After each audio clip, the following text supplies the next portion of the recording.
Good morning students of class 7th।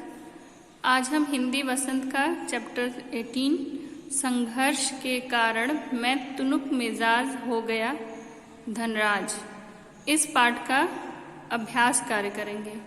पिछली class में मैंने आपको बताया था कि धनराज पिल्ले एक हॉकी खिलाड़ी हैं जिन्होंने अपना बचपन बड़े ही संघर्ष में बिताया। उनका जीवन गरीबी से भरा हुआ था, अभाव से भरा हुआ था, लेकिन उन्होंने इसे अपनी तरक्की में बाधा नहीं बनने दिया। और उसके बाद जब वो सफल हो जाते हैं तो उसके बाद विनीता नाम की एक हैं इंटरव्यूअर जो साक्षात्कार इंटरव्यू ले रही हैं। किसका? धनराज पिल्ले जी का, जो एक हॉकी खिलाड़ी हैं। पहला प्रश्न देखते हैं। साक्षात्कार पढ़कर आपके मन में धनराज पिल्ले की कैसी छवि उभरती है, वर्णन कीजिए। ठीक है, आपने भी पढ़ा, आप अपने अनुसार लिख सकते हैं। और अगर आपको लगे कि सहायता की जरूरत है तो मैं आपको बता देती हूँ, और साथ में PDF है, उसकी भी सहायता आप ले सकते हैं। साक्षात्कार के अनुसार धनराज पिल्ले खुले दिल के, सीधे, सरल और भावुक व्यक्ति हैं। वे बड़े ही कठिन आर्थिक संघर्षों से गुजरे जिससे वह अपने आप को असुरक्षित समझने लग गए थे। उन्हें गुस्सा बहुत अधिक आता है। उन्हें अपनी प्रसिद्धि पर जरा भी अभिमान नहीं है। लोगों को लगता है कि उनके स्वभाव में तुनक मिजाज आ गई है, परंतु आज भी वह एक कैसे हैं, सरल व्यक्तित्व के स्वामी हैं। ठीक है, अगला प्रश्न देखते हैं। प्रश्न संख्या 2। धनराज पिल्ले ने जमीन से उठकर आसमान का सितारा बनने तक की यात्रा तय की है। लगभग 100 शब्दों में इस सफर का वर्णन कीजिए। ठीक है, आप अपने अनुसार लिख सकते हैं, वरना देखिए। धनराज पिल्ले का जमीन से उठकर आसमान तक का सितारा बनने तक की यात्रा बहुत ही संघर्षपूर्ण थी। ठीक है, उनका जन्म एक गरीब परिवार में हुआ। इनके बड़े भाई हॉकी खेलते थे, जिसे देख इन्हें भी खेलने का शौक हुआ, परंतु स्टिक खरीदने के लिए पैसे नहीं थे।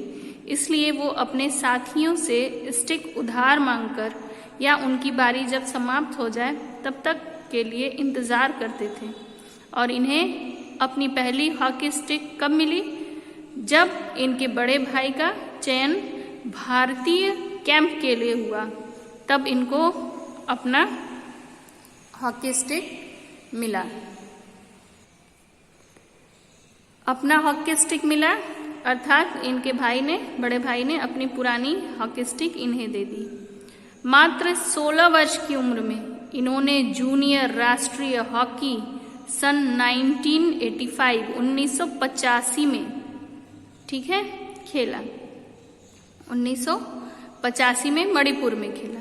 ठीक है, और 1989 में ऑलिव एशिया कैंप में चुने जाने के बाद ये सफलता की सीढ़ियां लगातार चढ़ने लगे। उसके बाद इन्होंने पीछे मुड़कर कभी नहीं देखा, अर्थात सफल होते गए। ठीक है, और 1999 में, मतलब 1999 में महाराष्ट्र सरकार ने इन्हें पवई में एक फ्लैट दिया और 2000 सन में इन्होंने अपनी फोर्ड आइकॉन कार खरीदी। ठीक है, और भी आप लिख सकते हैं इनके बारे में अगर आपको इच्छा हो। ठीक है, लेकिन 100 शब्दों में बोला गया था, उतना हो गया होगा लगभग। अगला और अंतिम प्रश्न देखते हैं।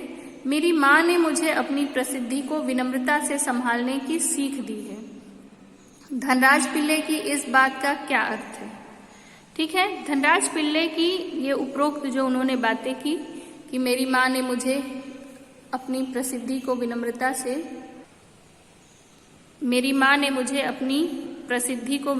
से संभालने की सीख दी है, इस वाक्य को कह रहे हैं। धनराज पिल्ले के उपरोक्त वाक्य का अर्थ है कि कई लोग प्रसिद्ध होने के बाद घमंडी होते जाते हैं, परंतु धनराज जी की माँ ने उनको संस्कारों में यह बताया था, सिखाया था कि जब वह प्रसिद्धि पा जाएं तब भी उनका स्वभाव कैसा होना चाहिए, विनम्र होना चाहिए।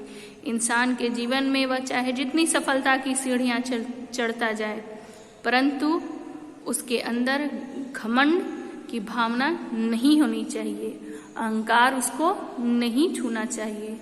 ठीक है, जैसा कि आपको मालूम होगा कि रावण विद्वान था, सामर्थवान राजा था, बलशाली था, लेकिन उसके अहंकार ने उसको क्या किया, समाप्त कर दिया।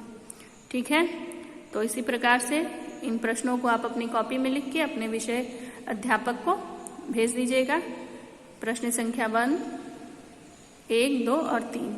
ठीक है, आज की कक्षा यहीं पर समाप्त करते हैं। धन्यवाद।